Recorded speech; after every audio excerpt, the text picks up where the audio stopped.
আরে বাপের বাড়িতে গেলে আব্বার মুখ দেখে না, যে আব্বা বাড়িতে গেলে বোরকাটা খোলার আগে বলতো, মা আইসো একটু ঠান্ডা শরবত খাইয়ালো, আগে পেটটা বইরা খানা খাইয়ালো।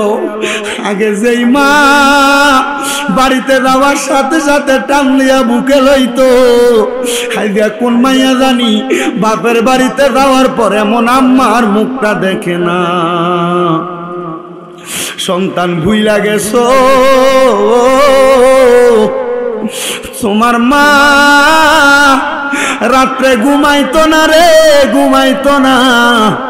আসতে দেরি হইলে ঘরের দরজাটার মধ্যে পিড়াটা ফালাইয়া বইসা থাকতো। এখন তোমার স্ত্রী সে নিজের মতো ঘুমায়, খাবার বাইরা ফালাইয়া রাখে। আর মা জননী রাত্রবেলা মাটির চুলার মধ্যে কষ্ট করে খাবার গরম করে তোমার খাওয়াইছে, বউ তোমার খানা এমনি টেবিলে ফালাইয়া রাখে। সন্তান আল্লাহর দোহাই লাগে, আমার নবীজি জানায়া দিছে রে, কোন সন্তানের মা মারা যাওয়ার পরে, বাবা মারা যাওয়ার পরে ওই সন্তান যদি চোখের মনি কোঠার মধ্যে একটা মাছির মাথা পরিমাণ পানি ছাইরা কান্না করে, ওই পানি মাটিতে পড়ার আগে আগে আমার আল্লাহ তার মা বাবার জীবনের গুনাহ মাফ কইরা দেয়। সন্তান মা বাবার জন্য কান্দ কিনা জানি না, আখিরি মুনাজাত হবে, আল্লাহর কাছে ফরিয়াদ জানাইবা, আমার আল্লাহ যেন মা বাপরে মাফ করে দেয়। আল্লাহ যেন রাহমাতুল লিল আলামিন নবীর উসিলায় প্রত্যেকের মা বাপরে মাফ করে দেয়, প্রত্যেকের মা বাপরে মাফ করে দেয়, প্রত্যেকের মা বাপরে মাফ করে দেয়। যাদের মা বাবা বেঁচে আছে হায়াতে বরকত দান করে, শরীর স্বাস্থ্য সুস্থ রাখে, আম্মা আব্বারে কবুল করে নেয়। জাননীর সন্তান বর্তমান জামানায় অনেক কুলাঙ্গার সন্তান পাওয়া যায়, কামাই করে মা বাপরে খাওয়ায় না। নারায়ণগঞ্জের বুইগড় থেকে একজন মহিলা গত 4 দিন আগে আমার ফোন দিয়া কয়, হুজুর আমার স্বামী মারা গেছে, আমার সন্তানের বয়স যখন 4 বছর, স্বামী মারা যাওয়ার পরে সন্তানের দিকে তাকে আমি মা বিয়া বসি নাই। হুজুর বড় কষ্ট করে মানুষের বাড়িতে বাড়িতে চাকরির কাজ কইরা কইরা আমার পুত্রে মানুষ বানাইছি, এখন চাকরি কইরা আমার সন্তান বিভিন্ন ভাবে মানুষের প্ররোচনায় পইরা বিবাহ করছে, এখন আমার ফুত আমার বাড়িতে আসে না, শ্বশুর বাড়িতে থাকে। হুজুর আমি আমার ফুতেরে কইছি, ফুতরে তোর কামাই আমি মা খাইতাম চাই না, আমি মা নিজে নিজে খাবার খাইমু, সন্তান তুই শুধু আমি মার কাছে আয়, আমি সকালে একবার রাত্রবেলা তোরে সন্তানের চেহারাটা দেখতাম চাই। মা বাপ সন্তানের কাছে টাকা পয়সা চায় না, সম্পদ চায় না, বুড়া বয়সে একটু সুন্দর ব্যবহার চায়। সন্তান মা বাবার জন্য টাকা পয়সা খরচ করলে টাকা পয়সা কমে না, টাকা পয়সার কমতি হয় না। আল্লাহর নবী কয়, কোন সন্তান যদি তার মার জন্য বাবার জন্য 1 দিরহাম খরচ করে, আল্লাহ এটার 1000 গুণ বরকত বাড়াইয়া দেয়। আল্লাহর দোহাই লাগে রে সন্তান, যাদের মা বাবা আছে বাইসা থাকতে এই রত্নটার যত্ন করো, বাইসা থাকতে এই রত্নটার খেদমত করো। আল্লাহ যেন মা বাবার খেদমত করার তৌফিক সবাইরে দান করে। যাদের মা বাবা কবরে আম্মা আব্বারে ক্ষমা করে, আসলেন নবী এই দরাতে রহমত বরকত নিয়ে, ওই নবীরে তাজিমে সালাম দেই সকল বাজানো। হে আমার এই ফতের কান্দি এলাকার বাবা ভাইয়েরা, পর্দার অন্তরালের মা বোনেরা, একটাবার চিন্তা করেন গো মা বোনেরা, একটাবার চিন্তা করেন দাড়ি পাকা মুরব্বী বাবারা, আমরা জীবনে অনেক গুনাহ করেছি, আমাদের গুনার কারণে আমরা যদি আমাদের কলবের দিকে তাকাই, আমরা কিন্তু আমাদের মুখটা কারোর দিকে দেখাইতে পারবো না। হে আমার দাড়ি পাকা মুরব্বী বাবারা, একবার চিন্তা করেন, আপনার জীবনের গুনাহ যদি আপনার সন্তান দেখত, আপনার বাপ কইয়া পরিচয় দিত না। ও আমার যুবক ভাইয়েরা, ও তোমার জীবনের গুনাহ যদি তোমার মা দেখতো আল্লাহর কসম তোমার ফুটবলে পরিচয় দিত না। আরে সবার কথা বাদ দিলাম, এই শামীম দাদারে মাহফিলে বক্তা বানিয়ে বসাইছেন। আমি মূর্খ মানুষ, আমার এলেম কালাম নাই, আমার উস্তাদ এবং মুরব্বীদের দোয়ার কারণে দুইটা কথা বলি। কিন্তু বাবা মায়েরা আমার জীবনের গুনাহ যদি আপনারা দেখতেন, আমারে বক্তা বানাইয়া বসাইতেন না। আল্লাহর দরবারে লাখ লাখ শুকরিয়া আদায় করি। আল্লাহ আপনি আমার গুনাহগুলা গোপন রাখছেন। আল্লাহ যেমন ভাবে গুনাহগুলা গোপন রাখছেন, আপনি গোপনে গোপনে মরণের আগে আমার জীবনের গুনাহগুলা মাফ কইরা দেন। আমি জানতে চাই ও আমার জ্ঞানী গুণী সুশীল সমাজ, আমার আল্লাহর কাছে গোপনে গোপনে গুনাহ মাফের আশায় যদি কান্না করি, আমার আল্লাহ আমার জীবনের গুনাহ মাফ করতে পারে কি পারে না? বাজিরে হে আমার ভাই বাবারা বন্ধুরা, আমার আল্লাহ তাআলার পেয়ারা হাবিব মুহাম্মদ মুস্তাফা আহমদ মুস্তাফা সাল্লাল্লাহু আলাইহি ওয়াসাল্লাম নবীর সাহাবায়ে কেরাম আমার নবীরে ডাক দিয়া কয়, নবী গো, নবী গো, ইয়া রাসূলুল্লাহ, ইয়া হাবিবাল্লাহ, নবী গো, আপনার উম্মত দুনিয়াতে গুনাহ করবে নবীজি, ওই গুনার কারণে আপনার উম্মতেরা জাহান্নামের কঠিন জায়গায় পড়ে যাবে। ইয়া রাসূলুল্লাহ, আপনার উম্মতদেরকে আপনি নবী গুনাহ থেকে কেমনে বাঁচাইবেন? আমার নবী কয়, সাহাবীরা শোনো শোনো শোনো, আমার আল্লাহ তাআলা আমি নবীর উম্মতদেরকে দোজখে দিবে না। নবী গো কেমনে বললেন? আমার দয়াল নবী রাহমাতুল লিল আলামিন নবীর চোখ মুবারক দিয়া পানি মুবারক ছাইরা দিছে, নবীর গাল মুবারক, নবীর দাড়ি মুবারক গুলা ভিজা গেছে। আমার নবী যখন কান্দে এমন টাইমে হযরতে ফেরেশতা জিবরাইল আমিন আইসা আমার নবীরে ডাক দিয়া কয়, ইয়া রাসূলুল্লাহ, ইয়া হাবিবাল্লাহ, আপনি কান্না করবেন না কেন রে জিবরাইল? কেন কান্না না করার কথা বলো? জিবরাইল একটা ডাক দিয়া কয়, নবী গো, ইয়া রাসূলুল্লাহ, নবী গো, আমার আল্লাহ তাআলা এই মুহূর্তে আমি জিবরাইল আপনার কাছে পাঠাইছে। আমার নবী ডাক দিয়া কয়, জিবরাইল, আমার আল্লাহ কেন তোমারে পাঠাইছে? জিবরাইল ডাক দিয়া কয়, ইয়া রাসূলুল্লাহ, অল্প কিছুক্ষণ আগে আমি লক্ষ্য করে দেখলাম আমার আল্লাহর আরশ আজিমটা কাফাকাফি করতেছে। ইয়া রাসূলুল্লাহ, আমি যখন এমন অবস্থা দেখলাম, আমি আমার আল্লাহ তাআলার কাছে প্রশ্ন করলাম, মাবুদ, আপনি আল্লাহ তাআলা হইলেন জাব্বার, আপনি আল্লাহ তাআলা হইলেন সবচাইতে সর্বশক্তিমান, কিন্তু আল্লাহ আপনার আরশ আজিমকে আপনি এত সুন্দর করে বানাইলেন, আরশ আজিম কাঁপতেছে কেন? আমার আল্লাহ আমি জিবরাইল ফেরেশতার কাছে বলছে, জিবরাইল শোনো শোনো শোনো, মনে হয় আমার বন্ধু মুহাম্মদ মুস্তাফা আহমদ মুস্তাফা সাল্লাল্লাহু আলাইহি ওয়াসাল্লাম নবীজি দুনিয়ার বুকে কান্না করে।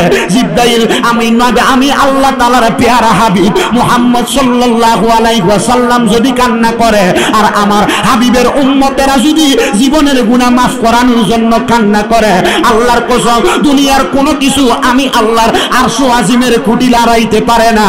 কিন্তু আমার হাবিবের উম্মতেরা যদি জীবনের গুনাহ মাফ করানোর জন্য আমি আল্লাহর কাছে চোখের পানি ফালাইয়া কান্দে রে জিবরাইল, আমি আল্লাহর আরশ আল্লাহর খুঁটিগুলা এই ধাক্কা সহ্য করতে পারে না।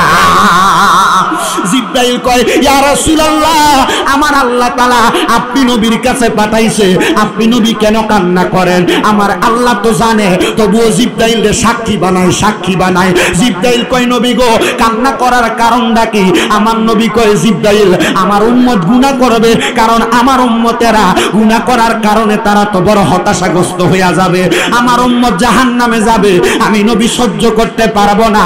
আমার আল্লাহ তাআলার ফেরেশতা জিবরাইল কয়, ইয়া রাসূলুল্লাহ, ইয়া হাবিবাল্লাহ, আমার আল্লাহ খবর দিছে আপনি নবীর উম্মতেরা গুনাহ করার পরেও যদি আমার আল্লাহর কাছে গুনার জন্য ক্ষমা প্রার্থনা করে, আমার আল্লাহ তো আল্লাহু গফুরুর রহিম, ওই আল্লাহ তাআলা তো ক্ষমাশীল এবং দয়ালু, আমার আল্লাহ তো আপনার উম্মতের গুনাহ ক্ষমা করব।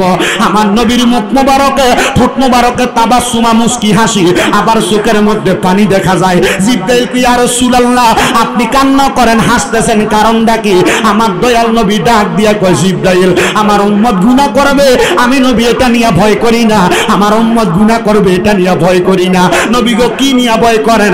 আমার নবী ডাক দিয়া কয়, আমার উম্মত শিরিক করবে, এটা নিয়ে বড় ভয় করি।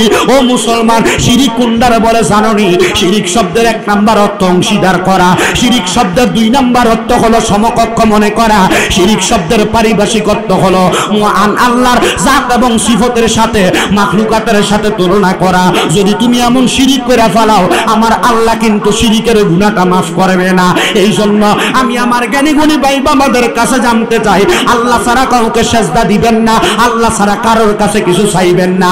এগুলা না কইরা যদি আপনি হাজার হাজার লক্ষ লক্ষ গুনাহ করেন, আল্লাহ কয় বান্দা ইন্না রাহমাতাল্লাহ, আল্লাহ কয় বান্দা শোনো দুনিয়ার বান্দার দলেরা, আমি আল্লাহ তাআলা তোমাদেরকে ঘোষণা করলাম লা তাকুনাতু মির রাহমাতিল্লাহ ইন্নাল্লাহা ইয়াগফিরুয যুনুবা জামিআ ইন্নাহু হুয়াল গফুরুর রহিম। বান্দা আমি আল্লাহর রহমতের দরজা থেকে নিরাশ হইও না, আমি আল্লাহ ক্ষমাশীল এবং দয়ালু, নিশ্চয় আমি আল্লাহ তোমাদের সকল প্রকার গুনাহ ক্ষমা করে দিব। জানতে চাই ফতের কান্দির বাবারা, আমার আল্লাহকে আজকের ফতের কান্দি কবরবাসীর স্মরণে মাহফিলে বইসা আমরা যদি অন্তর থেকে ডাক দেই, আমার আল্লাহ আমরার জীবনের গুনাহ মাফ করতে পারে কি পারে না? আসতে বলছেন জোরে কোন পারে কি পারে না? বাজান আমার জীবনের গুনাহ মাফ করার আশায় সাহাবায়ে কেরাম আমার নবীরে কই ইয়া রাসূলুল্লাহ, মানুষ তো গুনাহ করবে কিন্তু গুনাহগুলা কেমনে মাফ করাইবো? বন্ধু আমার মনোযোগ দেন, আমার নবী কোন উম্মত শুনো, লিকুল্লি শাইইন সিকালা, প্রত্যেকটা বস্তুকে পরিষ্কার করার এক একটা যন্ত্র আছে। নবীজি আপনার উম্মত যে গুনাহ করবে, আপনার উম্মতের বামস্তনের দুই আঙ্গুল নিচে সাদা যেই গোশতের টুকরা লতিফায়ে কলব তরিকতের মানুষেরা বুঝবে, এই লতিফায়ে কলবের মধ্যে একটা গুনাহ করলে একটা দাগ পড়া যায়, হাজার হাজার গুনাহ করলে হাজার হাজার দাগ পড়া যায়। সাহাবায়ে কেরাম কই ইয়া রাসূলুল্লাহ, নবী গো নবী গো নবী গো, আপনার উম্মত যে গুনাহ করবে এই উম্মতের গুনাহগুলা কেমনে মাফ করাইবো? আমার নবী কয় ওয়াসিকালাতিল কুলুবি যিকরিল্লাহ, উম্মত যখন আল্লাহর জিকির কইরা উম্মতের কলবের মধ্যে ধাক্কা দিব, আমার আল্লাহ তাআলা উম্মতের জীবনের গুনাহগুলা মাফ কইরা দিব। ভাইরা বাবারা বন্ধুরা, যাদের জবান আছে তাদের কাছে আমার দাবি আছে, যাদের জবান নাই তাদের কাছে আমার কোনো দাবি নাই। জবান যদি থাকে মুহাব্বতে চক্ষুটা বন্ধ করে দিয়ে একটু আমার আল্লাহ তাআলার ইসমে জাতের জিকির করেন। আমার দয়াল নবী রাহমাতুল লিল আলামিন, নবীর কলিজার টুকরা সাহাবী হযরত সাফওয়ান ইবনে আসলাহ রাদিয়াল্লাহু তাআলা আনহু থেকে হাদিস বর্ণনা। হযরত সাফওয়ান ইবনে আসলাহ রাদিয়াল্লাহু তাআলা আনহু বলেন, আমি আমার নবীজির জবান মোবারকে বলতে শুনলাম, আমার নবী রাহমাতুল লিল আলামিন নবী বলেন, উম্মত যদি কোনো মুমিন বান্দা ইন্তেকাল করে, কোন বান্দা? মুমিন বান্দা ইন্তেকাল করে, ইন্তেকাল করার সাথে সাথে ওই মুমিন বান্দাটার সামনে আমার আল্লাহ তাআলা রহমতের দুইজন ফেরেশতা পাঠিয়ে দেয়। ওই দুইজন ফেরেশতা আইসা মুমিন বান্দা যদি জান্নাতি হয় তার সামনে জান্নাতকে প্রদর্শন করে, মুমিন বান্দা যদি জাহান্নামী হয় মুমিন বান্দার সামনে জাহান্নামটাকে প্রদর্শন করে। সাহাবায়ে কেরাম বলে, ইয়া রাসূলুল্লাহ, ওই সময় মুমিন এবং কাফেরের অবস্থাটা কেমন হয়?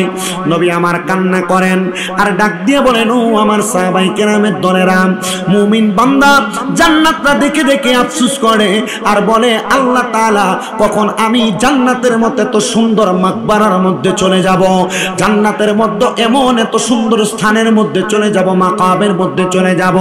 বান্দা অপেক্ষা করতে থাকবে। কিন্তু যদি কাফের হয়, মুনাফিক হয়, বেঈমান হয়, এলাকার সুদখোর হয়, হারামখোর হয়, পরের সম্পদ লুণ্ঠন করনেওয়ালা হয়, মিথ্যাবাদী হয়, নবীর সুন্নতের অনুসারী না হয়, ওই ব্যক্তি আল্লাহ তাআলার কাছে কান্না করবে আর বলবে, আল্লাহ জাহান্নাম এত কঠিন, এত নিষ্ঠুর অবস্থা, আল্লাহ আমি এই জাহান্নামের মধ্যে প্রবেশ করতে চাই না। কিন্তু জান্নাতি বান্দাটা জান্নাতে যাওয়ার জন্য হাই হুতাশ করতে থাকবে। ও মুসলমান, ও আমার ফতের কান্দির বাবাজিরা, কুমিল্লা হোমনার বাবারা, জানি না আপনার কাছে বয়ানটা ভালো লাগবে কি লাগবে না। যদি আপনার কাছে বয়ানটা আপনার নিজের কাজে লাগবে মনে হয় একটু মনোযোগের সাথে শুনবেন। যদি আপনি মুমিন দাবি করেন মনোযোগের সাথে শুনবেন। যদি মনে করেন মুমিন হয়ে মারা গেলে আল্লাহ তাআলা কি শান্তি দিবে, আর বেঈমান হয়ে মারা গেলে, কাফের হয়ে মারা গেলে, পরের হক মাইরা মারা গেলে, মুনাফিকি কইরা মারা গেলে, সুদ খেয়ে মারা গেলে, হারাম খেয়ে মারা গেলে আল্লাহ কবরে কেমন অশান্তি দিবে একটু শোনার চেষ্টা করবেন। আগে আমি মুমিন বান্দার কথা বলে যাই। আল্লাহর হাবিব সাল্লাল্লাহু আলাইহি ওয়াসাল্লাম নবী আমার বলে, যখন মুমিন বান্দার রূহটা কবজ করা হয়, মুমিন বান্দার রূহটা যখন আজরাইল ফেরেশতা হাতের মধ্যে নেয়, ওই ফেরেশতা হাতের মধ্যে রূহটা নেওয়ার পরে ফেরেশতার হাতের মধ্যে মুমিন বান্দার রূহটা থাকে না। সাহাবায়ে কেরাম বলি, ইয়া রাসূলুল্লাহ, ইয়া হাবিবাল্লাহ, নবীজি আপনার কাছে জানতে চাই তখন রূহটা কোথায় যায়? নবী আমার বলে, মুমিন বান্দার রূহটা রহমতের দুইজন ফেরেশতার হাতের মধ্যে কইরা মুমিন বান্দার রূহটা জান্নাতের দিকে নিয়ে যায়। মুমিন বান্দার রূহটাকে দেখে অন্য ফেরেশতারা প্রশ্ন করে, হে আল্লাহ তাআলার রহমতের ফেরেশতারা দলেরা, তুমি এটা কার রূহ নিয়ে যাও? বলে এটা হলো মুমিন বান্দার রূহ। এবার ফেরেশতারা বলবে, মুমিন বান্দার রূহ এই জন্য মনে হয় তার শরীর থেকে এত সুঘ্রাণ আসতেছে। মুমিন মুসলমান, আল্লাহ তাআলার এমন অনেক প্রিয় বান্দা ইন্তেকাল করেছে, যারা ইন্তেকালের পরে তাদেরকে মাটি দেওয়ার পর থেকে তাদের কবর থেকে জান্নাতের সুঘ্রাণ বের হয়েছে। কিন্তু আপনি আমি মারা গেলে আমাদের কবরের উপরে কুকুর প্রস্রাব করে, বিড়াল প্রস্রাব করে, কিন্তু আল্লাহর খাস বান্দার কবর থেকে সুঘ্রাণ বাহির হয়। চিন্তা করেন তারা কেমন মুমিন ছিলেন, চিন্তা করেন তারা কেমন আমলওয়ালা ছিলেন, চিন্তা করেন তাদের ঈমানটা কত পাক্কা ছিলেন। আল্লাহর নবীর সাহাবায়ে কেরাম প্রশ্ন করে, ইয়া রাসূলুল্লাহ, ইয়া হাবিবাল্লাহ, নবীজি আপনার কাছে জানতে চাই, মুমিন বান্দার রূহটা যখন ফেরেশতারা প্রশ্ন করবে, ফেরেশতারা বলবে ও রহমতের ফেরেশতা, একদল আরেক দলকে প্রশ্ন করবে, এই রূহটা কার? বলে এই রূহটা হলো একজন মুমিন বান্দার। তখন রহমতের ফেরেশতারা আহলা ওয়া সাহলান মারহাবান বলে ওই মুমিন বান্দার রূহটাকে রিসিভ করে নিয়ে যাবে। জবান খুলে উচ্চ কণ্ঠে জোরে জোরে পড়েন সুবহানাল্লাহ। শুধু রিসিভ করে নিয়ে যাওয়া হবে না রে, মুমিন বান্দার জন্য জান্নাতের বিছানা বিছিয়ে দেওয়া হবে। মুমিন বান্দার জন্য শুধু জান্নাতের বিছানা বিছানো হবে না, আল্লাহর হাবিব বলে মুমিন বান্দার জন্য বলা হবে তাকে তাড়াতাড়ি জান্নাতের লেবাসটা পরিয়ে দাও, জান্নাতের পোশাকটা পরিয়ে দাও, আর বলা হবে বান্দার জন্য জান্নাতের দরজা খুলে দাও। সাহাবায়ে কেরাম চোখের পানিগুলো ফেলে দিয়ে কান্না করে, ইয়া রাসূলুল্লাহ, নবীজি, ও মায়ার নবীজি, মুমিন বান্দার মৃত্যুর অবস্থার কথা বললে, কিন্তু যদি কোনো বেঈমান মারা যায়, কোনো মুশরিক মারা যায়, কোনো মুনাফিক মারা যায়, কোনো হারামখোর মারা যায় গো নবীজি, আপনি নবী বলেন না তার কবরের অবস্থাটা কেমন হবে? আমার দয়াল নবী রাহমাতুল লিল আলামিন নবী জানায়া দেন, উম্মত, ও আমি নবীর উম্মতের দলেরা, কোন বেঈমান যখন মারা যায়, আমার আল্লাহ তার কাছেও দুইটা ফেরেশতা পাঠায় রে, কিন্তু আমার আল্লাহ তাআলা ওই বান্দার কাছে যেই ফেরেশতাগুলা পাঠায়, ওই ফেরেশতাগুলা বেঈমান মুনাফিক, পরের হক মাননেওয়ালা মুনাফিকটারে হাত দিয়া পর্যন্ত ধরে না। সাহাবায়ে কেরাম কান্না করে আর বলেন, ইয়া রাসূলুল্লাহ,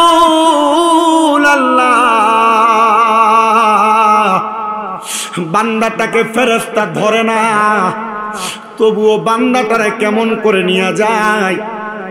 হাদিস শরীফে দেখলাম নবী আমার বলে, একটা ময়লা যুক্ত কাপড় ওই বান্দার রূহটারে নেওয়ার জন্য নিয়ে আসে। ময়লা যুক্ত কাপড়টার মধ্যে বেঈমান বান্দার রূহটাকে রেখে দেওয়া হয়। মুমিন বান্দার রূহটা যখন রেখে দেওয়া হয়, তার শরীর থেকে এমন দুর্গন্ধ বের হয়, ওই দুর্গন্ধটা বের হলে অন্য ফেরেশতারা বলে, আহারে এটা কোন বেঈমানের রূহ রে? আল্লাহর হাবিবকে সাহাবায়ে কেরাম বলে, ইয়া রাসূলুল্লাহ, তার দেহ তো এখনো পচে নাই, তাহলে রূহ থেকে দেহ থেকে গন্ধ আসবে কিভাবে? নবী আমার কই, সেই যে পাপ কাজগুলা করছে, সেই যে গুনার কাজগুলা করছে, ওই গুনাহগুলা দুর্গন্ধ হইয়া এগুলার দুর্গন্ধ বের হবে। হ্যাঁ, যখন বান্দার রূহটারে নিয়ে আসমানের মধ্যে নেওয়া হবে, ফেরেশতারা থরে থরে দাঁড়িয়ে থাকবে, দুর্গন্ধ পায়া ওই ফেরেশতারা নিজেই বলবে এটা কি একটা বেঈমানের রূহ, এটা কি কোনো মুশরিক মুনাফিক বেঈমানের রূহ? এবার ফেরেশতারা বলবে হ্যাঁ, এটা একটা বেঈমানের রূহ। বন্ধুরে, ও নবীর উম্মতের দল, ও আশিক রাসূল বাবারা, কুমিল্লা হুমনার ফতের কান্দির মানুষ, একটা চিন্তা করে দেখো, তোমার গুনার কারণে যদি ফেরেশতারাও পর্যন্ত তোমারে ঘৃণা করে, তোমার গুনার কারণে তোমার সন্তান তোমারে ঘৃণা করবে, তোমার গুনার কারণে আল্লাহ তাআলার ফেরেশতারা তোমারে গ্রহণ করবে না, এমন টাইমে উপর থেকে আওয়াজ আসবে, হে ফেরেশতারা, বান্দার জন্য জাহান্নামের সামিয়ানাটা বিছিয়ে দাও। সাহাবায়ে কেরাম, ইয়া রাসূলুল্লাহ, রাসূলুল্লাহ আপনার কাছে জানতে চাই জাহান্নামের সামিয়ানা কোনটা কোন নবীজি? আমার নবী ডাক দিয়ে কই সাহাবীরা কাঁটাযুক্ত রাস্তা হবে, আগুন জ্বলতে থাকবে দাও দাও করে, বান্দার রূহ ছেড়ে দেওয়া হবে, বান্দার রূহ চলতে পারবে না, বারবার হোঁচট খেয়ে খেয়ে পড়ে যাবে। নবী আমার বলে এমন টাইম উপর থেকে আওয়াজ আসবে এই বান্দাকে জাহান্নামের পোশাক পরাইয়া দাও। নবীজি কেমন পোশাক? আমার নবী কয় আগুনের পোশাক। আমার নবী ডাক দিয়ে কই শুনো ওই বান্দার জন্য আদেশ করা হবে বান্দার জন্য জাহান্নামের দরজা খুলে দাও। আরে ফেরেশতারা বেঈমান বান্দার ধিক্কার জানাবে, ফেরেশতারা গুনার কারণে আপনাকে আমাকে ধিক্কার জানাবে যদি আপনার আমার গুনাহগুলা বেশি হয়ে যায়। বলে হুজুর কেমনে গো? আমার তো জানতে বড় ইচ্ছা হয়। শুনেন শুনেন শুনেন, আল্লাহর হাবিব সাল্লাল্লাহু আলাইহি ওয়াসাল্লামের প্রখ্যাত সাহাবী হযরত আনাস ইবনে মালিক রাদিয়াল্লাহু তাআলা আনহু হাদিস বর্ণনা করেন। তিনি বলেন আমার নবীজির কাছে এক এক করে অনেক মানুষ ইসলাম ধর্ম গ্রহণ করেছে। একজন খ্রিস্টান আইসা আল্লাহর হাবিব সাল্লাল্লাহু আলাইহি ওয়াসাল্লামের কাছে বলে, ইয়া রাসূলুল্লাহ, ইয়া হাবিবাল্লাহ নবীজি, আমার কাছে ইসলাম ধর্মটা বড় ভালো লাগে, আমার কাছে ইসলাম ধর্মটা বড় মানানসই মনে হয়। নবীজি আপনি আমারে এই মুহূর্তে কালেমা পড়াইয়া দেন। আমার নবী তারে কালেমা পড়াইলেন, লা ইলাহা ইল্লাল্লাহু মুহাম্মাদুর রাসূলুল্লাহ সাল্লাল্লাহু আলাইহি ওয়াসাল্লাম। আমার মুমিন মুসলমানের দলেরা, আশিক রাসূল ভাই বাবারা, পর্দার অন্তরালের মা বোনেরা, আপনারা যারা এখানে শুনতেছেন আপনারা তো সবাই মুসলমান। শুধু মুসলমান হইলেই হয় না, মুসলমানের ঘরে জন্ম হইলে হয় না। বলে হুজুর আমি তো মুসলমান, আমার ঈমান ঠিক আছে। না না না, আপনি একটা পাক্কা মিথ্যাবাদী। আরেকটা হাদিস বইলে তারপর আমি আমার ঘটনাটার দিকে যাচ্ছি, ওয়াকিয়া কারগুজারির দিকে যাচ্ছি। আল্লাহর হাবিব সাল্লাল্লাহু আলাইহি ওয়াসাল্লাম এমন মিথ্যাবাদীর ব্যাপারে কি বলতেছেন শোনো। যখন আপনি আমি ইন্তেকাল করব, আপনিও মুসলমান আমিও মুসলমান, যে ব্যক্তি নামাজ পড়ে সেও মুসলমান, যে নামাজ পড়ে না সেও মুসলমান। কিন্তু আল্লাহর হাবিব বলে অন্ধকার কবরে যাওয়ার পরে তখন নামাজি ব্যক্তিকে প্রশ্ন করা হবে তুমি কি জানো আমি কে? তখন বলা হবে মান রব্বুকা, তোমার রব কে? তখন বলবে রব্বি আল্লাহ। প্রশ্ন করা হবে ওমান দীনুকা, বলবে দীনি আল ইসলাম। তখন আমার রাসূলকে আপনার আমার সামনে আইনা প্রশ্ন করবে ওমান হাজার রাসূল, এই ব্যক্তিকে চিনো কিনা? বলা হবে হ্যাঁ, উনি তো মুহাম্মদুর রাসূলুল্লাহ, যিনি আমাদেরকে ইহদিনাস সিরাতাল মুস্তাকিম দেখাইছেন, আমাদেরকে সহজ সরল পথ দেখাইছেন। এবার আল্লাহর হাবিব সাল্লাল্লাহু আলাইহি ওয়াসাল্লাম মদিনার কামলিওয়ালা দয়াল নবী তখন তাকে বলবে হে রহমতের ফেরেশতারা, বান্দাকে তার দুইটা জায়গা অবলোকন করাও। সর্বপ্রথম বান্দাকে জাহান্নাম দেখানো হবে। আপনি আমি যদি তিনটা প্রশ্নের জবাব দিতে পারি রে মুসলমান, তখন আপনি আমার সামনে যখন প্রথম জাহান্নাম দেখানো হবে, নবী আমার বলে জাহান্নাম দেখে আমার উম্মতরা কান্না করবে। আমার নবী ওই সময় বলবে এই উম্মত জাহান্নাম দেখে কান্না করবা না, জাহান্নাম দেখে কান্না করবা না, জাহান্নাম দেখে কান্না করবা না। যে জায়গায় বসে আছো চিন্তা করে দেখো ওই জায়গাটা কি। ওই ব্যক্তি তাকে দেখবে ডাইনেও সুন্দর বাগান, বামেও সুন্দর বাগান, তাকে ডান বাম থেকে রহমতের ফেরেশতারা বাতাস করতেছে। সাহাবায়ে কেরাম কয় নবীজি গো ওই জায়গাটার নাম কি? নবী কয় জান্নাত। জান্নাতে থাইকা বান্দা জাহান্নামের কঠিন অবস্থা সম্পর্কে জানবে আর জান্নাতের নিয়ামতের প্রশংসা আদায় করবে। ও মায়ার নবী, কোন কাফের মুশরিক বেঈমান দুনিয়ার জমিন থেকে মারা গেলে, বেনামাজি মারা গেলে, বেআমলওয়ালা লোক মারা গেলে, মুনাফিক ব্যক্তি মারা গেলে, পরের হক খাওয়াইনা মারা গেলে, সুদ খাওয়াইনা মারা গেলে, মানুষের সম্পদ জুলুম করে খাওয়াইনা মারা গেলে তার অবস্থা কেমন হবে? আমার আল্লাহ তাআলার পেয়ারা হাবিব মুহাম্মদ। আপনাদের কষ্ট হচ্ছে না তো? ও আজকে ভালো লাগতেছে নি? একটু মনোযোগ দিয়া শুনলেন। এলাকার সুদকুর আসেনি, ফতের কান্দি আসেনি, মানুষের হক মাইরে খাওয়াইনা আসেনি? আছে আছে। এটা কোন এলাকাত নাই রে বাবা? হ্যাঁ অনকালে বেড়াইতে সুদ খানা, বেরিয়ে দিয়ে সুদ খাওয়া, বেড়াইতে হাওলাত খুঁজলে আমার কাছে নাই দো, তো শাশির কাছে তার বইনে দিছিল কটা টিয়া চাইলা দে অনেক লাগিয়া। কি সালাম ভাই? পড়তো ইন্টারন্যাশনাল সিটা ঘুরে খা। আপনাদের কষ্ট হচ্ছে? খিচুড়ি খাওয়াইনা মানুষ আইসেনি মেম্বর? একটু ক্যামেরাটি ঘুরে দেখাইস তারারে, বই থাইস না। মাশাআল্লাহ, আপনারা খিচুড়ি খাওয়াইলাম, আমরা বালাপুরে খাওয়াইছে। কার ঘর না এটা খাইলাম যে জিন্নত আলী সাহেবের ঘর। মাশাআল্লাহ। আর গরুর গোস্ত মুরকার আনছে, এটা হচ্ছে আলাদা বিষয়। কিন্তু ওই করলা দিয়া শহীদ দানা দিয়া ছোটো ছোটো চিংড়ি মাছ দিয়ে রাঁধছিল। হুজুরটা কো এলাকা হোমনার মানুষ দাওয়াত দিলে ফাল্লা তাড়াতাড়ি এলো, ঠিক আছে না?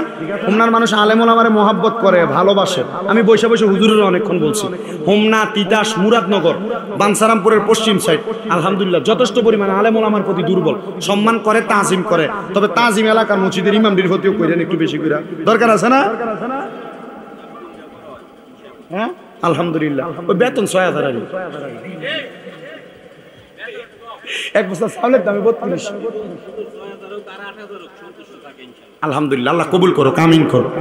আপনারা আস্তে আস্তে আমিন করো, আর একটু জোরে কোন আমিন, একটু জোরে কোন আমিন।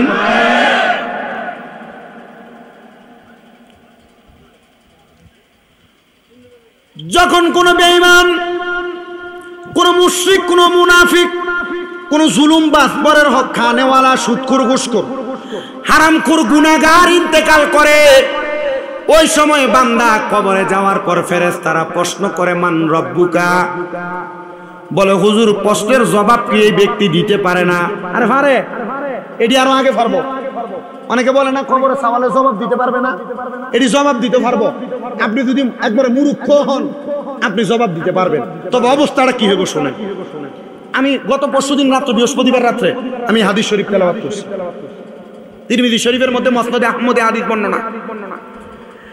আল্লাহর হাবিব বলেন, ওই মুনাফিক, বেঈমান, হারামখোর, পরের হক খানেওয়ালা ব্যক্তিকে প্রশ্ন করবে, এ ব্যক্তি মান রব্বুকা? তোমার রবকে? ব্যক্তি বলবে রব্বি আল্লাহ। ব্যক্তিকে প্রশ্ন করবে ওয়ামান দীনুকা? তোমার দিন কি, ধর্ম কি? ব্যক্তি বলবে আমার ধর্ম ইসলাম। ব্যক্তিকে বলবে এই ব্যক্তিকে চিনো কিনা? ব্যক্তি বলবে হ্যাঁ চিনি। তবে ব্যক্তির তিনটা প্রশ্নের জবাব যদিও সঠিক হয়, আসমানের উপর দিক থেকে আওয়াজ আসবে, এই ব্যক্তি কায্যাব, এই ব্যক্তি কায্যাব, এই ব্যক্তি কায্যাব, মানে মিথ্যাবাদী। কি হুজুর কেন এই হাদিসের ব্যাখ্যা করতেছেন? আল্লামা আব্দুল হক মুহাদ্দিস দেহলভী রাহমাতুল্লাহ আলাইহি, জিনার হাদিস না পড়লে, জিনার ব্যাখ্যা না পড়লে কেউ মুহাদ্দিস দাবি করতে পারবে না। মাদ্রাসা লেভেলে আলিম থেকে ওনার জীবনীর অনেক কিছুই পড়ানো হয়। মুসলমান মনোযোগ দিয়ে শুনবেন, উনি বর্ণনা করে এই ব্যক্তি যখন উত্তর দিতে পারবে না তখন ব্যক্তিকে কায্যাব বলবে, মিথ্যাবাদী বলবে। বলার কারণ হইল, কারণ বান্দা জানতো তার সৃষ্টিকর্তা আল্লাহ, কিন্তু সে আল্লাহরে সেজদা দিত না। বান্দা জানতো তার সৃষ্টিকর্তা আল্লাহ, কিন্তু বান্দা সৃষ্টিকর্তার শুকর গুজার করত না। বান্দা জানতো তার সৃষ্টিকর্তা আল্লাহ, বান্দা গোপনে গোপনে গুনাহ করা বন্ধ করত না। বান্দা জানতো তার ধর্ম ইসলাম, কিন্তু ইসলাম ধর্মের কাজগুলা বান্দা করত না। বান্দা জানতো তার রাসূল মুহাম্মদ সাল্লাল্লাহু আলাইহি সাল্লাম, কিন্তু উনি যা আদেশ করছে বান্দা তা মানত না, উনি যা নিষেধ করছে বান্দা তা বর্জন করত না। তখন বলবে, এ ফেরেশতারা, এ বান্দাটা মিথ্যাবাদী হওয়ার কারণে বান্দাটাকে তোমরা জাহান্নামের দিকে নিয়ে যাও, জাহান্নামের দিকে নিয়ে যাও। যখন বান্দাকে টানতে টানতে টানতে টানতে জাহান্নামের দিকে নিয়ে যাবে, তখন বান্দাটা আফসোস করে করে বলবে, হায় আফসোস, হায় আফসোস, আমার বিন্দু পরিমাণ সময় কি তোমরা দিবা না? যে সময় আমি দুনিয়ার জমিন থেকে ইবাদত করে আমার সুস্থ সফল জিন্দেগি আমি যাপন করার জন্য, অন্ধকার কবরে আসার জন্য আমি প্রস্তুতি গ্রহণ করব। তখন বলা হবে, না না না বান্দা, তোমার সেই সময় দেওয়া হবে না। কিন্তু যখন কোন মুমিন বান্দা ইন্তেকাল করবে, ওই বান্দা যখন কবরে যাবে, বান্দার ব্যাপারে বলা হবে, বান্দা জান্নাত কি তুমি তোমার চোখের সামনে দেখতে পাও? বলবে বান্দা, হ্যাঁ বান্দা দেখতে পায়। তখন বান্দা বলবে, ও আল্লাহ, আমি জান্নাত দেখতে পাই। কখন আপনি আমাকে জান্নাত দিবেন? আপনি মারা যাওয়ার পরে আপনাকে সাথে সাথে জান্নাত দেওয়া হবে না, মারা যাওয়ার পরে সাথে সাথে আপনাকে জাহান্নাম দেখানো হবে না, জাহান্নামে দেওয়া হবে না। কিয়ামতের আগ পর্যন্ত আপনি জান্নাতি হইলে জান্নাত দেখতে থাকবেন কিন্তু যাবেন না। কিয়ামতের আগ পর্যন্ত আপনি জাহান্নামী হইলে জাহান্নাম দেখতে থাকবেন কিন্তু যাবেন না। কিয়ামত হইয়া গেলে জান্নাতি জান্নাতে যাবে, জাহান্নামী জাহান্নামে যাবে। সাহাবায়ে কেরাম বলি, ইয়া রাসূলুল্লাহ, মুমিন বান্দা ইন্তেকালের পরে জান্নাত দেখবে, তখন মুমিন বান্দার সঙ্গে আচরণ কি করা হবে? নবী আমার কয়, সুম্মা নাম, তার জন্য বলা হবে বান্দা ঘুমাও। সুম্মা নাম, তার জন্য বলা হবে বান্দা ঘুমাও। কিন্তু ওই বান্দা ঘুমাবে না। রাসূলকে প্রশ্ন করবি, ইয়া রাসূলুল্লাহ, আমি তো ঘুমাবো না, আমি আমার পরিবার, আমার আহালদেরকে খবর দিতে চাই। এই সুখবর যে আমি কবরে আসার পর বড় আরামে আছি, আমি বড় শান্তিতে আছি। আপনারা অনেকেই তো আপনাদের মা মারা যাওয়ার পরে আপনাদের মা বাবারে দেখতে পান, স্বপ্নের মধ্যে তাদেরকে দেখতে পান। কেন জানেন? কারণ আমার আল্লাহ তাআলা তাদেরকে উন্মুক্ত করে একটা সুযোগ দেয়, যারে দুনিয়াতে কোন পরিবার রাইকে আসলি, কোন সন্তান রাইকে আসলি, কোন আওলাদ রাইকে আসলি, দেখোস না তারা তোর জন্য ইশারে সওয়াব করে কিনা, তোর জন্য ক্ষমা প্রার্থনা করে কিনা। আল্লাহর হাবিব বলতেছেন, মুমিন বান্দাকে সুযোগটা দেওয়া হবে না, কারণ মুমিন বান্দা কবরে আসার পর শান্তিতে আছে। কিন্তু যদি কষ্টে থাকে বেঈমান বান্দা, মুশরিক মুনাফিক বেঈমান বান্দা, আপনার বাবা আপনার সংসার জুগাইয়া দিতে যায়া, টাকার মালিক বানাইতে যায়া, বাড়ি গাড়ির মালিক বানাইতে যায়, ব্যবসা করতে যায়, মিথ্যা কথা বলছে, আপনার বাবা পরের হক মাইরা আপনার সম্পদের মালিক বানিয়ে দিছে, তখন ঘুমের ঘরে আপনার বাবা আপনার স্বপ্ন দেখাইবো, আমি বড় কষ্টে আছি, আমার ভালো লাগে না, আমি বড় দুঃখ পাইতেছি। মনে করবেন বাবা মা অবশ্যই কবরে ভালো নাই, তাইলে আপনি আপনার আব্বা আম্মার জন্য কাজ করে দোয়া করবেন। যদি মনে হয় আপনার কোনো কিছুর মধ্যে হারাম আছে, হারামটা বর্জন করবেন। আল্লাহর হাবিব কয়, এমন ভাবেও যদি দুনিয়ার মানুষ তাদের জন্য দোয়া করে, আমার আল্লাহ তাআলা তাদের দোয়া কবুল করে নেয়। জোরে জোরে বলেন না আল্লাহু আকবার।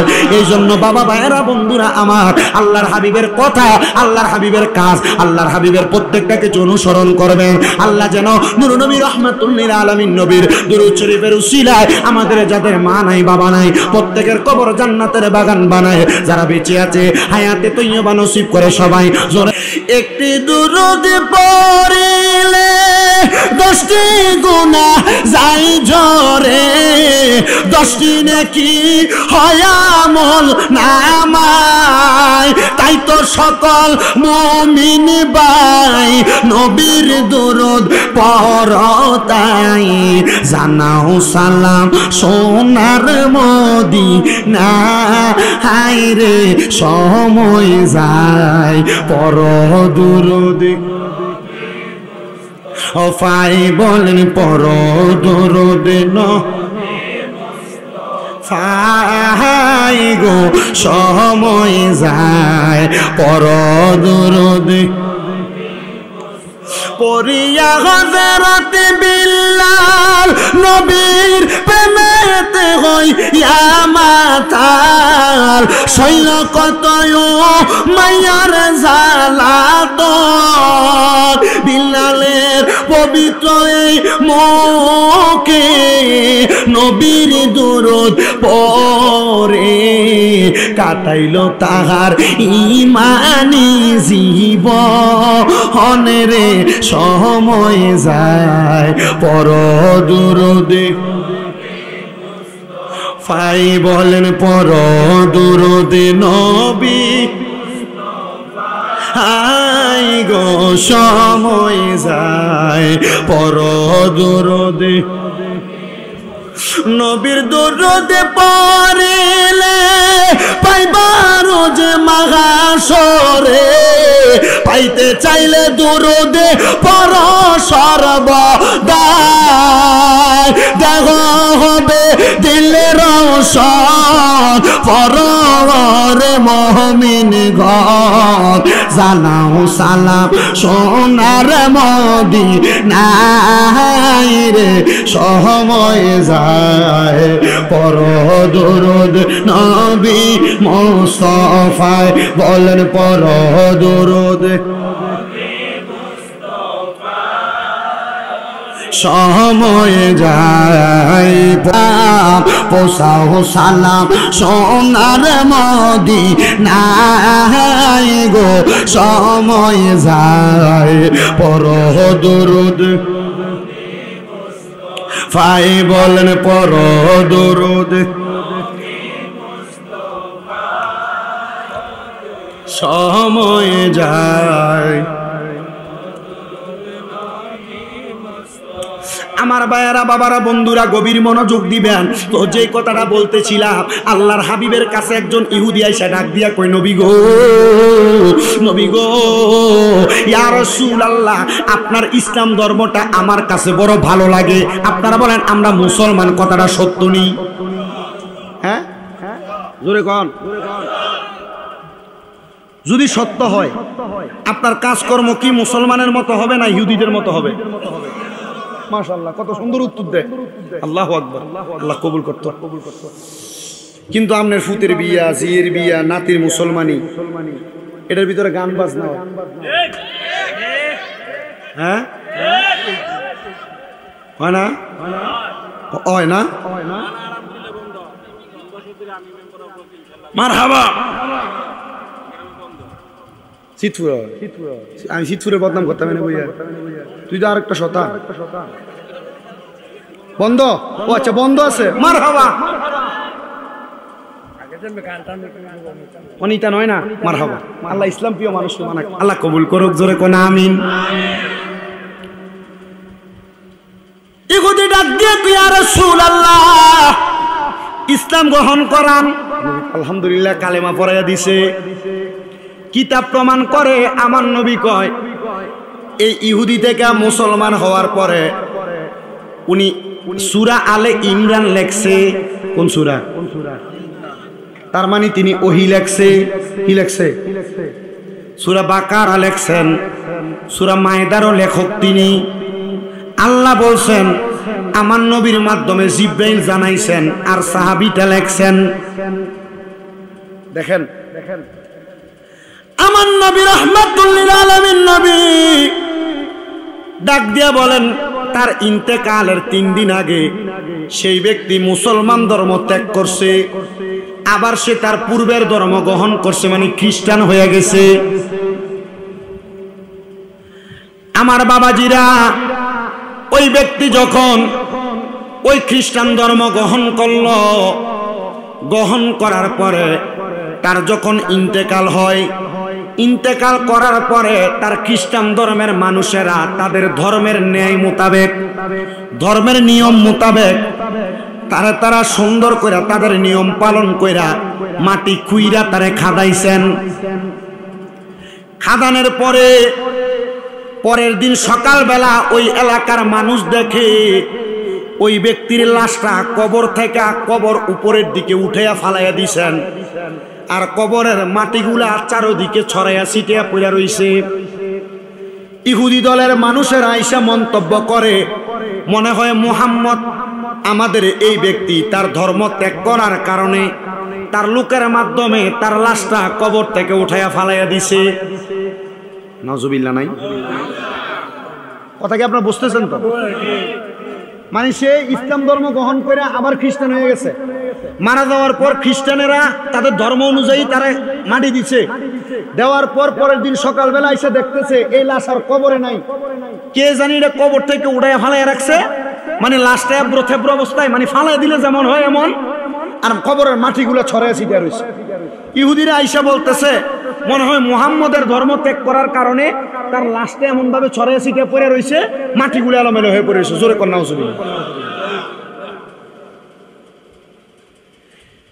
তারা চিন্তা করলেন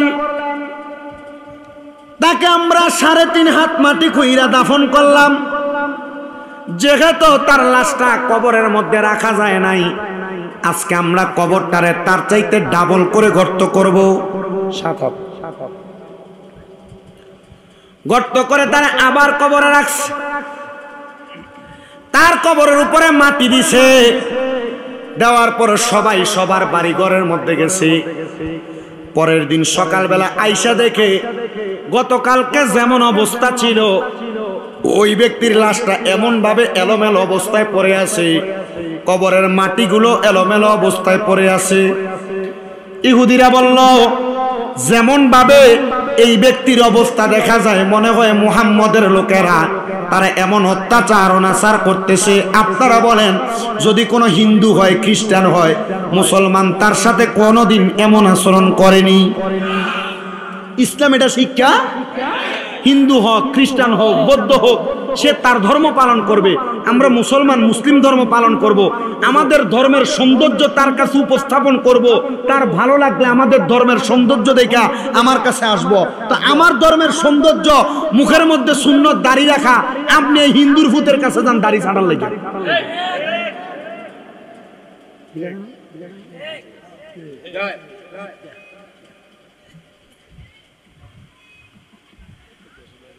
আমার ভাই বাবারা বন্ধুরা, না অনামাজ হইতো না তো সুরে, আপনি বুঝছেন না, কারণ উপরের দিকে সেফ মারলে নিজের কাছে করে। গভীর মনোযোগ অন্তরের কান লাগাইবেন। মুসলমানের খাসিয়ত এমন হইতে পারে না, যদি হয় মনে করবেন এটা নামের, এটা কামের না। ঠিক আছে না? বাদান আমার, এবার তারা কি করলেন, ওই ইহুদিটাকে ওই জায়গার মধ্যে দাফন না কইরা তাদের এলাকা থেকে অনেক দূরে নিয়ে গেছেন, যেখানে ইহুদি বেশি। মুহরমে 10 তারিখে মুহরমের কি গটাইলেন রাব্বানা, হায়রে কি গটাইলেন, কলিজা ফাটিয়া যায় গো শুনিলে তার। হাসান শহীদ জহরেতে, হাসান শহীদ, হুসেন শহীদ কারবালায়, হায়রে হোসেন শহীদ, জয়নাল আবদিন হইল বন্দি, এজিদা রোজেল খানায় মুহরমের কে মুহরমের কি গটাইলেন রাব, হায়রে কি গটাইলেন রাব, কলিজা ফাটিয়া যায় গো শুনিলে তার ঘটনা। আহারে মুহরমের চাঁদ রে, আহারে ও চাঁদ তুমি দেখা দিও না, ও চাঁদ তুমি দেখা তুমি দেখা দিলে মায়ের চোখের পানি থামে না।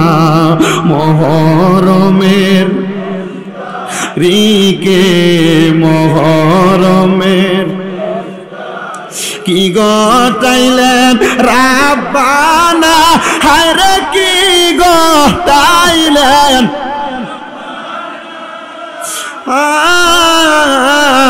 কলিজা ফাটিয়া যায় গো শুনিলে তার ঘটনা। আমার বন্ধুরা, ওই ইহুদিটারে নিয়ে গেছে, তাদের ইহুদি যেই জায়গায় বেশি সেই জায়গায় দাফন করার জন্য ওই জায়গায় দাফন করছে। তৃতীয়বার যখন দাফন করলো, পরের দিন সকালবেলা ওই এলাকা থেকে ইহুদির নিজ এলাকার মধ্যে খবর আসে, তোমরা যেই ব্যক্তিরে দাফন করে আসছো, ওই ব্যক্তিরে দাফন করার পরে রাত্রবেলা কবর থেকে তার লাশটারে উপরের দিকে উড়াইয়া ফালাইয়া দেওয়া হয়েছে, তার মাটিগুলা ছড়াইয়া ছিটিয়া রয়েছে। সবাই বড় অবাক হয়ে গেল, এবার বুঝতে পারলো এটা মুহাম্মদ সাল্লাল্লাহু আলাইহি ওয়াসাল্লামের কাজ না। বন্ধুরে, আমার দয়াল নবী রাহমাতুল লিল আলামিন নবীজির কাছে ইহুদিরা দৌড়াইয়া গেছে, ডাক দিয়ে কয়, ও আব্দুল্লাহর বেটা মুহাম্মদ, আপনার কাছে আমরা আবদার জানাইতে চাই, আমাদের ব্যক্তিটা ইহুদি থেকে খ্রিস্টান থেকে আপনার ধর্ম গ্রহণ করছে, আবার খ্রিস্টান হয়ে গেছে, কিন্তু এই ব্যক্তি যে খ্রিস্টান হয়ে গেল, এই ব্যক্তি খ্রিস্টান হওয়ার পরে আপনার কাছে কতবার আসছে, কিন্তু একবার আসার পরে আপনি তারা গ্রহণ করেন নাই। হে মুহাম্মদ সাল্লাল্লাহু আলাইহি ওয়াসাল্লাম, আপনি জানেননি তারা আমরা আমাদের ধর্মের নিয়ম মোতাবেক দাফন করছি। এই ব্যক্তি দাফন করার পরে এই ব্যক্তির লাশটা কবর গ্রহণ করে নাই, তারে আমরা 2 বার দাফন করছি, 2 বার দাফন করার পরে লাশটা তারে গ্রহণ করে নাই, 3 বার দাফন করছি, তারপরে লাশটা গ্রহণ করে নাই। আল্লাহর হাবিব এমন টাইমে ডাক দিয়া কয়, ইহুদিরা রে, ইহুদিরা রে, তোমরা যা জানো জানো জানো এই ব্যক্তি আমি নবীর সাথে কি বিয়াদবি করছে? জি, কি বিয়াদবি করছে? শোনো শোনো শোনো, এই ইহুদিরা কি বিয়াদবি করছে শোনো। এই ব্যক্তি বলতো আল্লাহর পক্ষ থেকে জিবরাইলের মাধ্যমে আমি নবীর কাছে যা আসতো, ইহুদি যা কিছু লিখতো আমি নবী তাই জানতাম, এর চাইতে বেশি নাকি আমি নবী জানতাম না। আমার ধর্ম ত্যাগ করার পরে এই ইহুদিটা এমন শব্দ ব্যবহার করছে। ইহুদিরা কয়ে বলো কি? বলে হ্যাঁ বলছে, এমন কথাই বলছে যে ব্যক্তি আমার কাছে আসার পরে সে যা লিখতো আমি নাকি তাই জানতাম, কিন্তু এই ব্যক্তি জানতো না আমার আল্লাহ যা কিছু লিখতো এর মাধ্যমে বড় হিকমত আমি নবীরে শিক্ষা দিত। বন্ধু, কেমনে হিকমত শিক্ষা দিত এটা সাধারণ পাবলিক আপনারা বুঝতে পারেন না? বুঝতে পারেন? আলেম উলামারা প্রশ্ন করবেন, কোরআনের কোন আয়াতের সরাসরি অনুবাদ থেকে আমল করা যায় না। কোরআনের সরাসরি আয়াতের আমল করার জন্য মাঝে মাঝে হাদিস দ্বারা এই আয়াতে কারিমার ব্যাখ্যা করা লাগে, তারপরে এই আয়াতের উপর আমল করা লাগে। আবার অনেক সময় কোন হাদিস দ্বারা সরাসরি আমল করা যায় না, এই হাদিসটাকে রক্ষণাবেক্ষণ, এই হাদিসটাকে বোঝার জন্য কোরআনের অনেক আয়াত লাগে। কোরআনের এমন অনেক আয়াত আছে যার অর্থ দ্বারা সরাসরি আমল করা যায় না। এটার উপর আমল করতে হলে কি লাগে? হাদিস লাগে, নবীর বাণী লাগে, নবীর বাণী লাগে। এই জন্য কোরআনের সব আয়াত আল্লাহ তাআলা বান্দার প্রতি স্পষ্ট রাখেন নাই। এই জন্য কোরআনের আয়াত হইল দুই প্রকার, একটা মুহকামাত আর একটা মুতাশাবিহাত। এই দুই প্রকার আয়াত, এই দুই প্রকার আয়াতের মাধ্যমে বান্দার ভালো এবং খারাপ নির্ধারণ হয়। এই জন্য আমি রাসূলের শানে বিন্দু পরিমাণ বেয়াদবি করার কারণে, আমি রাসূলের সাথে বিন্দু পরিমাণ দুশমনি করার কারণে এই ইহুদিটারে কবরটা গ্রহণ করে নাই, গ্রহণ করে নাই। বাজিরে, আমার নবীজির শানে, নবীজির ব্যাপারে বিন্দু পরিমাণ দুশমনি করার কারণে যদি কবর ওই ইহুদিটারে গ্রহণ না করে, আমি জানতে চাই আমরা যদি ওই নবীর ব্যাপারে বিন্দু পরিমাণ দুশমনি করি, নবীর শানে আঘাত দিয়ে কথা বলি, আমি জানতে চাই ওই নবীরে কষ্ট দেই, আপনারা বলেন আমাদেরকে কবর গ্রহণ করবনি? গ্রহণ করবনি? আরে গ্রহণ করব দূরের কথা, মাটি দেওয়ার পর আমরা শরীরটারে শিগালে টাইনা খাইব। দেহ পচা গোস্তগুলা মানুষ টাইনা টাইনা কুকুর শিগালে খাবে, আমরা দেহের মধ্যে পছন্দরা যাবে। আর আমার আলা হযরত ইমাম ইশকে মোহাব্বত ইমাম আহমদ রাজা খান ফাজিলে বেরলভীর একজন আশেক কয়, আরে মোহাম্মদ কি গোলামোं का कफन मेला नहीं होता। আশিক বলতেছে যারা মুহাম্মদ সাল্লাল্লাহু আলাইহি ওয়াসাল্লামের গোলাম, ওই ব্যক্তি মরবে দূরের কথা, এর কাফনে তো ময়লা হবে না। মাঝে মাঝে খবর পান না অনেক মানুষ মারা গেছে 15 মাস, 1 বছর, 1.5 বছর, 2 বছর হয়ে গেছে, লাশ যেমন মাটি দিছে এমনই আছে। হ্যাঁ, আছে না? আপনি আপনার দেহ কেমন ভাবে বানাইছেন কিনা সিদ্ধান্ত আপনার। আপনি বালা না খারাপ আপনার এটা বিচার মানুষে করবে কেন? আপনি রাত্রে ঘুমাইয়া ডাইন হাতটা আপনার এই ডাইন গালের সাথে লাগে চিন্তা করেন যে আপনি কি কি করছেন। তখন আপনি জান্নাতে যাবেন না জাহান্নামে যাবেন চিন্তা আপনার মাঝে আসবে। চোখের পানি নিজে নিজে তখন পড়বো, তখন মনে করবেন যে হ্যাঁ ঠিক আছে। বুঝছেন? এগুলো এখন মনে হইতো না তো, এখন শরীরে রক্তের গরমে ভাল লাগে না, কিন্তু আজকে 2 দিন টের পাওয়া যাইতেছে শরীরে কি গরমটা আছে। মোবাইলটা ফালাই রে, মোবাইলটা মনে মনে চিন্তা করে, আমার মোবাইলটা যদি রুই থাকতো আর দোয়া করতে পারতো, মোবাইলটা কইতো বহুত দিন পরে কাজ রইল, রাতের থেকে আমি মুক্তি পাইছি।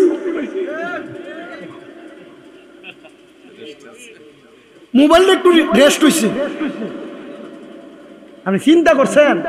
আর নাইলে আপনি কি মনে করেন এই ফলাফেন এটি বই থাকতো? এতক্ষণ বহুত কষ্ট করিয়াছিল অনেক। কালকে রাত্রবেলা আইতেছি, রাত 1:30 2টার উপরে বাঁচবে। ওই আমি মাহফিল শেষ করে এক জায়গায় আমাদের মামুর মাদ্রাসায় বৈশাখ কথা বইলা আসতেছি। আসার টাইমে আমাদের বাড়িতে ঢুকতেই এক ফোনের উপরে যায় দেখতেছি তে মোবাইলে গেমস খেলতেছেন। তুই গেমস খেলোস কেমনে? হুজুর আমি জানি করোনার সময় এমন মাঝে মাঝে নেটটা অফ হয়ে গেছিল, তো এলাকা আগে আগে ভিপিএন নামাই রাখছি। ভিপিএন কি দাম নেব? অনেকে বুঝছে, ফুলা মানে বুঝছে, মুরব্বী বুঝছেন না অনেকে, কয়েকজন। ভিপিএন মানে হলো এটা ইন্টারন্যাশনাল নেটওয়ার্ক সিস্টেম। এটার মাধ্যমে বাংলাদেশে নেটওয়ার্ক বন্ধ করে দিল, এটা দিয়ে একটু বেশি নেট খরচ হবো, কিন্তু ইন্টারনেট চালান দেব। যেটি আগে নামায় রাখছে এটি আরামসে নেট চালাইতেছে, ঘরে সিফায় সাফায় কোনা কাঞ্চির ভিতরে। আর একটু বেশি চালাক যেটি এটি যেটা মনে করেন ইন্টারনেট সারা গেমস খেলন যা, এটি নামায় রাখছে মোবাইল। আপনি চিন্তা করছেন এটি ইন্টারন্যাশনাল শয়তান, নর্মাল কোনো শয়তান না। মাঝে মাঝে শয়তান এটিতে দায়িত্ব দিয়ে ছুটিতে যায়। আল্লাহ এগুলা থেকে আমাদেরকে হেফাজত করুক। মনে হয় না হেফাজত হয় না।